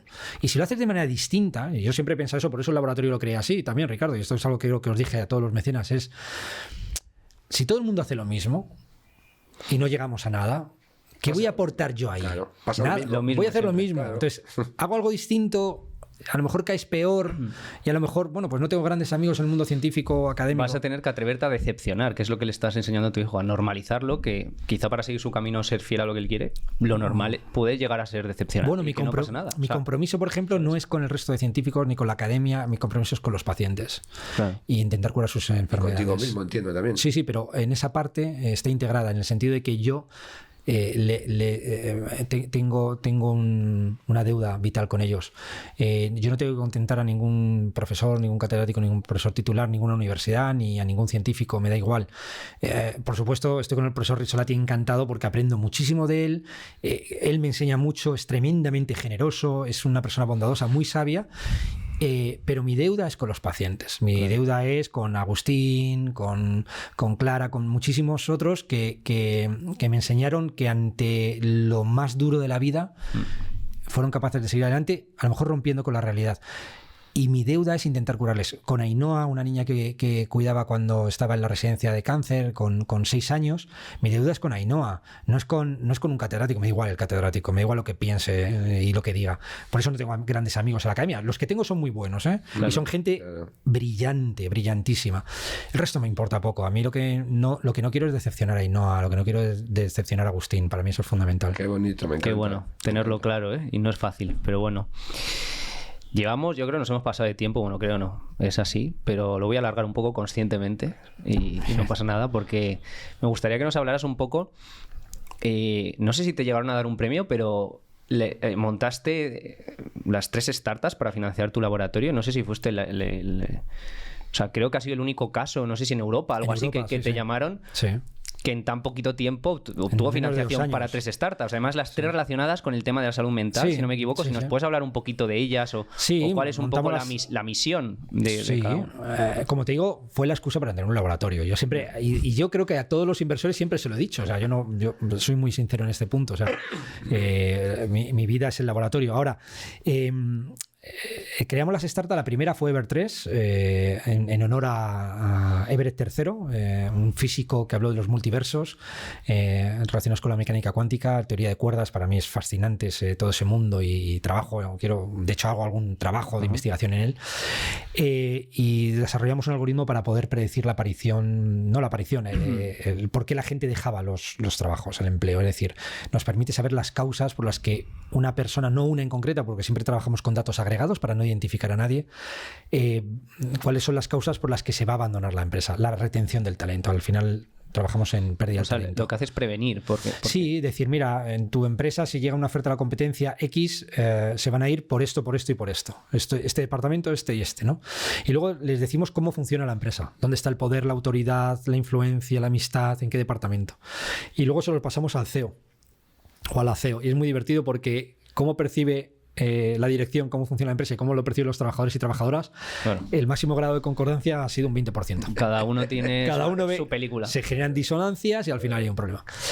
Luego empezamos a ver que había problemas de salud mental en las empresas y lo relacioné con los riesgos psicosociales y creé Healthy Minds y lo que hicimos fue básicamente a partir de los riesgos psicosociales hemos desarrollado inteligencias artificiales que nos permiten predecir la aparición de problemas de salud mental, en concreto ansiedad, depresión, estrés, sin evaluar a ningún trabajador o trabajadora desde el punto de vista psicológico. No pasan por ningún test psicológico.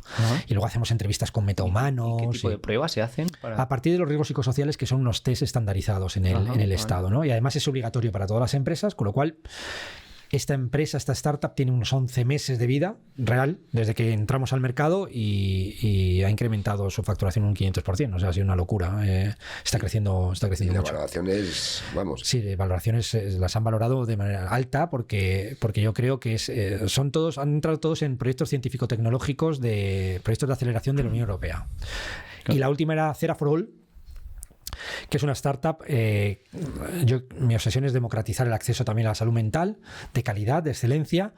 Y tú, si tienes un problema de salud mental, pues no un problema, no sabes si tienes un problema, te deberían evaluar. Tú si mañana vas al médico de atención primaria y te dice, le estás contando algo, lo que sea, bueno, buenas tardes, sí. ¿Qué le ocurre? No, pues que tengo un poco de tos y dice, bueno, pues no se preocupe, le voy a abrir y vamos a ver el corazón por dentro. Tú dirías, no, vamos a ver, ¿qué me estás diciendo? O mira, te voy a dar 3 ciclos de quimioterapia por lo que me has dicho. Y tú dices, pero no, ¿y las pruebas? Preguntaríamos, y no me han hecho ninguna prueba, ¿no?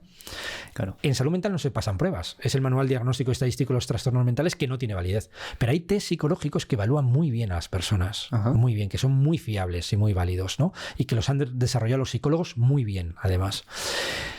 ¿Qué es lo que hemos hecho? Pues un metahumano hiperrealista que habla contigo con una inteligencia artificial, que tú le cuentas el problema, que está hablando contigo el tiempo que sea, hasta que ya dices, bueno, quiero evaluarme. Entonces dice, vale, pues te voy a pasar un test. Esto sería más B2C entonces, más para la persona. Sí, pero también nos han llamado empresas para utilizarlo. por ejemplo, para dar como bono social a sus trabajadores y trabajadoras. Vale. Entonces tú hablas con el metahumano, al final te pasa un test, imagínate que crees que tienes demencia, pues en vez de ir a un psicólogo y que te evalúe y pedir un informe que está en torno a 600 euros en la privada y en lo público son muchos meses de espera, pues estos son 19,99. Y te hace un test estandarizado. ¿Esto se puede hacer ya? O sea, sí, la aplicación se llama Brain, está en la Apple Store y la Google Play y la gente, la gente se descarga Brain y puede hacerse un diagnóstico. Una evaluación, es una evaluación psicológica. No es un diagnóstico, es una evaluación. Entiendo que quien tenga sospechas, ¿no? Tampoco que se ponga todo el mundo a hacerlo.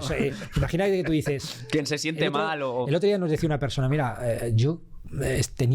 se me olvidaban las cosas, estaba un poco preocupado. Entonces, para no alarmar a la familia, dice, os escuché, tal, no sé qué, dice, te viene una conferencia en un sitio, no sé dónde. Dice, y esperé a que todo el mundo se durmiese. Hablé con el metahumano, le dije lo que me pasaba y me dijo, bueno, pero ¿qué? ¿Duerme bien? Tal. No duermo bien, quizá está relacionado con el sueño, no con la memoria. La falta de sueño puede afectar a la atención y esto a su vez a la memoria, etcétera. Como que te normaliza, te va dando pautas clínicas que ha sido entrenado durante un año por clínicos. Vale. Y luego te dice, ahora voy a evaluarte y te pasa un test estandarizado, validado por la comunidad clínica y científica. Y acabó y no tenía deterioro cognitivo. Y dijo, no tiene deterioro cognitivo, puede evaluarse cada 3 meses si quiere. Y nos escribió y nos dijo, oye, me queda muy tranquilo. Otra madre tenía sospecha de autismo, había pedido en el colegio que le evaluasen y tardaban meses. Lo hizo en un parque con el marido. Es un test dirigido a los padres. Dice, mientras mi hijo estaba jugando, nos lo puso, nos emocionó mucho el correo, él está evaluando. Hemos contestado y nos ha salido que tiene probabilidad de autismo. ¿Tardan en general tanto tiempo en detectar autismo a alguien? Porque cada vez hay más gente que lo tiene y no... No, que tardan en evaluarte, en darte una cita. Claro. En darte una cita, porque están colapsados los servicios públicos. Claro. Y dice, oye, me ha llegado el informe certificado y lo he presentado y han abierto el aulatea. Es un cribado. La idea es que te diga, oye, mira, no te pasa nada, no te preocupes. Claro. Oye, mira, vete a un terapeuta y que te siga evaluando. Sí. Es un diagnóstico rápido. Y ahora estoy en otro nuevo proyecto, porque no paro, y ahora estoy en un nuevo proyecto relacionado... Sí.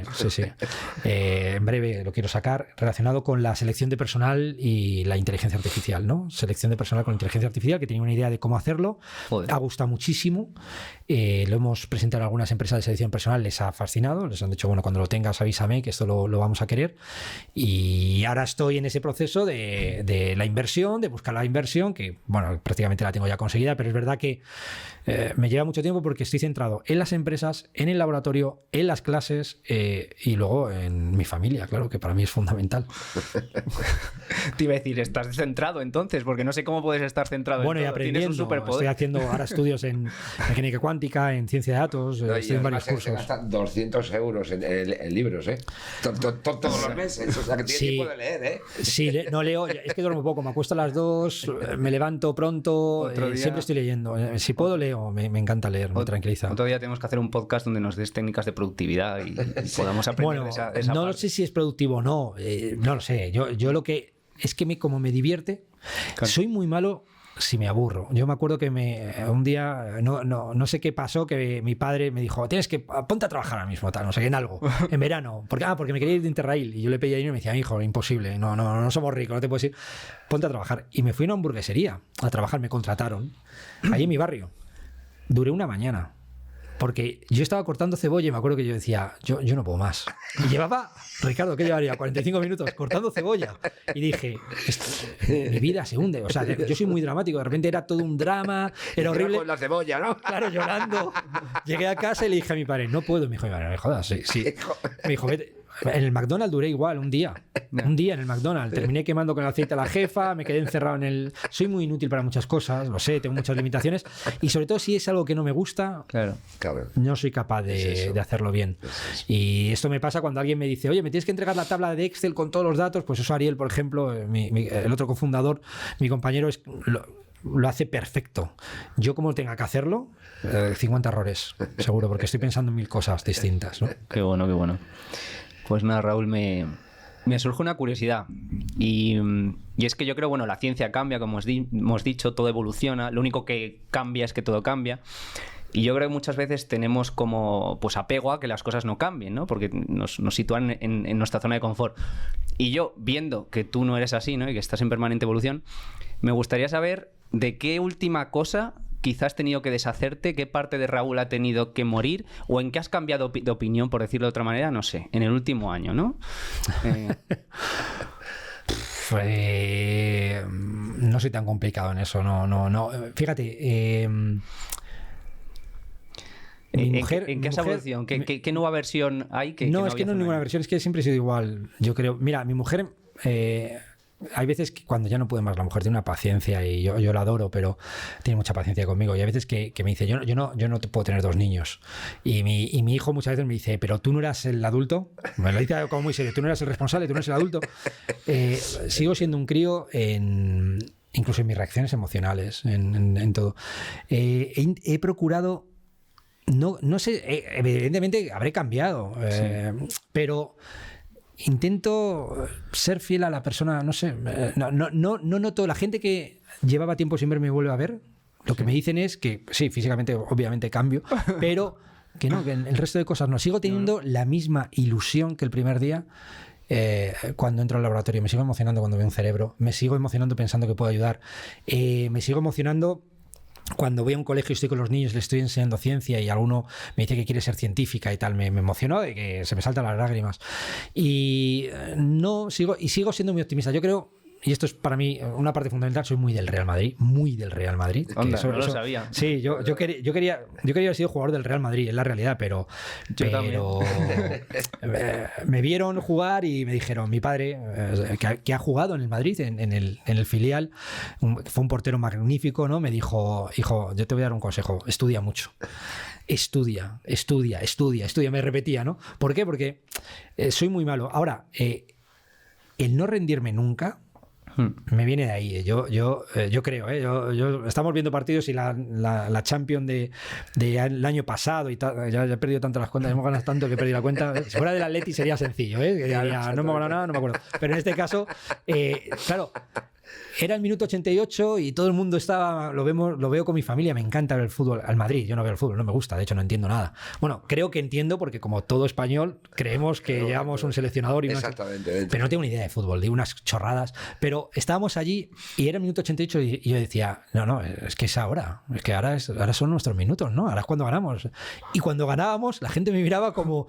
Y al día siguiente decía, nada, no os preocupéis, me metían un gol, el minuto 80 y decía, no, tranquilos, esto está ganado. Yo tengo una confianza ciega en este tipo de cosas. Y eso creo que fe mueve montaña. Se ha trasladado a mi forma de entender la vida. No he cambiado, fíjate, hay una cosa que me está afectando. El tema, por ejemplo, ahora de lo de Valencia, sí. Me afecta, pero porque entiendo que es cambio climático y fijaos, otro día he hablado con compañeros que están amenazados de muerte, científicos que les han amenazado de muerte en las redes sociales por decir que es cambio climático, ¿no? Negacionistas que les han amenazado de muerte.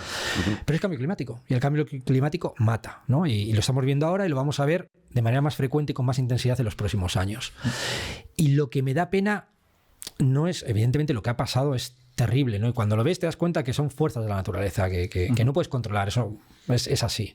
Ahora, he perdido un poco la esperanza en muchos seres humanos, ¿no? Hoy hablamos, por ejemplo, me preguntaban, oye, la ética de la IA, la inteligencia artificial no tiene ética, tal, no sé qué.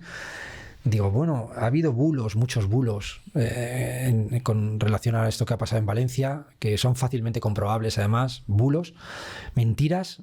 ¿Qué ética tienen estas personas, no? Para mí, deleznable. Y el problema es que me hace perder la fe en el ser humano. Claro. Que dices, No es momento de mentir, no es momento de bulos, no es momento de...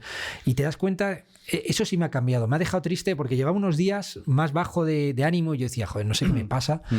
Y me daba cuenta que cada vez que leía los periódicos salía enfadado. Además, joder, y he decidido no leerlos. Leo el Marca. Leo el Marca que me dice Vinicius, balón de... Joder, ¿cómo le hacen esto a Vinicius? Tal, no sé qué. Pero se me pasa los 2 minutos, tal, no sé. Pero me da cuenta que me afecta más porque me hace perder la fe en el ser humano. Sí. Yo hace mucho que dejé de ver la tele y leer prensa y medios de comunicación por eso mismo. Y de hecho también me emocioné un poco con esto de la Dana, pero me lo esperaba. O sea, me lo esperaba de los...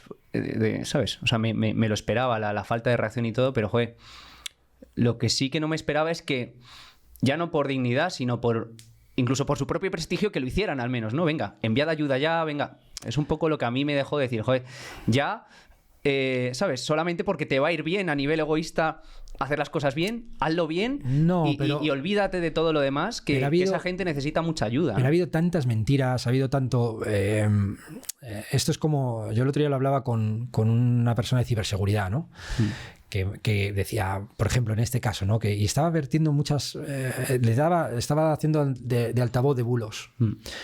Y le conozco, es un tipo inteligente, yo lo considero inteligente, y hablé con él, me formó en un tema de inteligencia militar, además, y hablé con él y le dije, oye, si yo tengo una amenaza en los ordenadores, tal, digo, yo tengo una idea, digo, es conectar 15 ordenadores a la vez, todos los recursos que tengamos 15, y entrar y tal. Me dijo, no, eso no puedes hacerlo.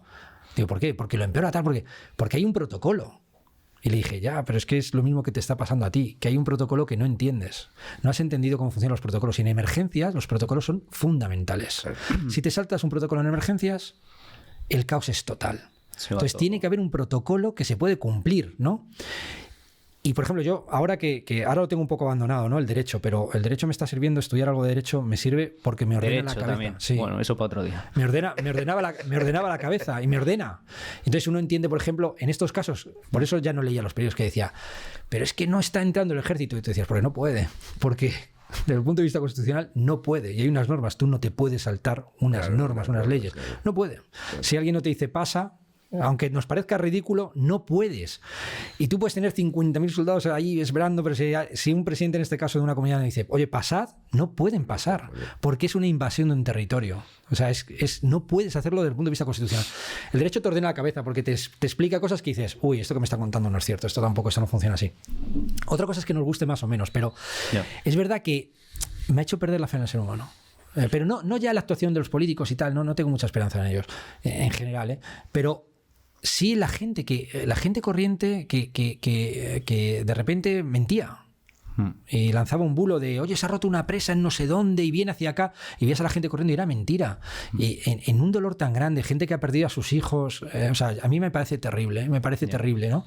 Entonces eso sí eso me ha dejado triste. Eso sí que yo por ver un punto positivo, creo que esto es un buen aprendizaje y el ser humano aprende a base de golpes. Sí, pero es una pena, Ricardo. Estoy de acuerdo contigo. Claro que es una pena, pero tiene que pasar estas desgracias para que de alguna manera se aprenda.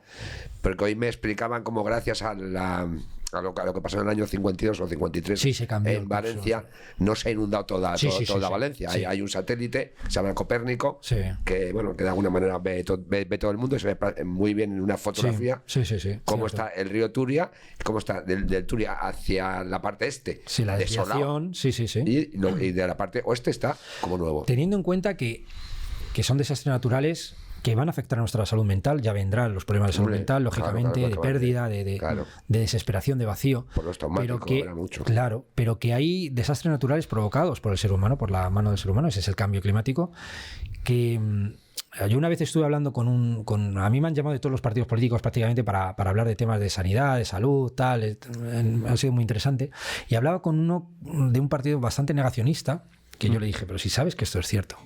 Y su respuesta fue tremenda. Me dijo, bueno, pero ¿tú qué te crees? ¿Que si mañana se acaba el mundo va a venir alguien a mi casa a recriminarme que yo decía que no? Van a intentar salvarse.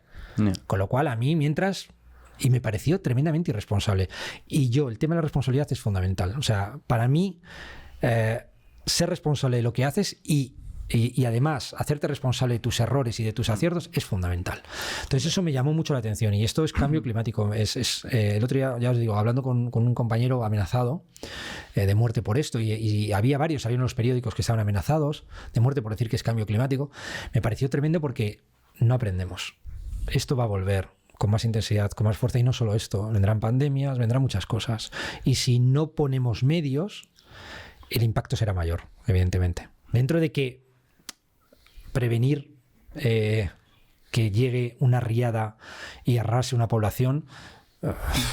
Por eso digo, es que también el ser humano a veces quiere controlar tanto que no, la naturaleza que la naturaleza es la naturaleza y el ser humano es muy pequeñito. Efectivamente. Lo que pasa es que tendemos, y me parece muy interesante esa reflexión, Ricardo, porque yo creo que tendemos a pensar que somos el centro del universo. Exactamente eso. Y para la Tierra hay un autor, Lovelock, que tiene una hipótesis Gaia, la hipótesis de Gaia, de la Tierra como un organismo vivo, que dice que se defiende ante las agresiones y que incluso este tipo de actuaciones son defensas de la propia naturaleza frente a los ataques que recibe el ser humano, ¿no? Claro. Y es muy interesante, o sea, somos muy pequeñitos en el universo. Cuando estudias el universo, yo por eso estudio la biología molecular, lo más pequeñito que hay, la mecánica cuántica, y lo más grande me encanta que es el universo. Y cuando ves lo insignificantes que somos, te das cuenta de muchas cosas. No somos nada importantes y a la vez somos importantes, ¿no? O sea, dependes del punto de vista. Efectivamente. Que lo quieras ver. Pues nada, Raúl, me imagino que querrás ir a casa, ¿no? Cenar y esas cosas. Bueno, yo sabéis que estoy muy a gusto, encantado. Para mí es muy emocionante estar aquí. ¿Sí? Os lo he dicho, se lo dije. ¿Te lo has pasado bien? Me lo he pasado muy bien. Para mí es un sitio, es como mi casa, sinceramente. Yo me siento muy cómodo, muy a gusto y con gente a la que quiero. Muchas gracias. O sea que para mí es un momento especial, o sea, os estoy muy agradecido. Bueno, yo sé qué última pregunta te quiero hacer. Quiero preguntarle a Ricardo si te quiere preguntar algo antes. A lo mejor incluso me roba la pregunta, no lo sé. No, pregunta. Yo te quería preguntar ya para finalizar y cerrar el podcast, bueno, y darte las gracias por venir, es simplemente si tu legado tuviera que quedar en una frase, ¿cuál sería? Wow.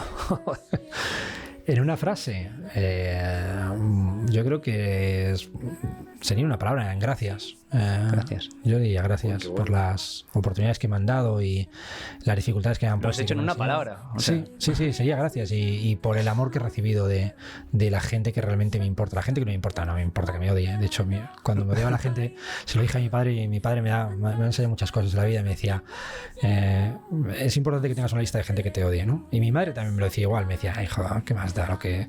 Y lo fui aprendiendo y es verdad, o sea, es gracias por todo lo que he recibido, las oportunidades que he tenido y que sigo teniendo, por las cosas que hago que me divierto y por tener la sensación de que tengo una vida plena. Afortunadamente no soy una persona a la que el dinero le importe mucho, más allá de poder pagar mis facturas, lógicamente, como todo el mundo. Y el resto de cosas que hago me encantan. Luego, no sé, seguramente acabe siempre, el otro día lo decía, dando clase a los niños pequeños en primaria porque me fascina, me emociona, me encanta. O sea, no hay cosa que yo creo que más me guste junto con la ciencia que eso.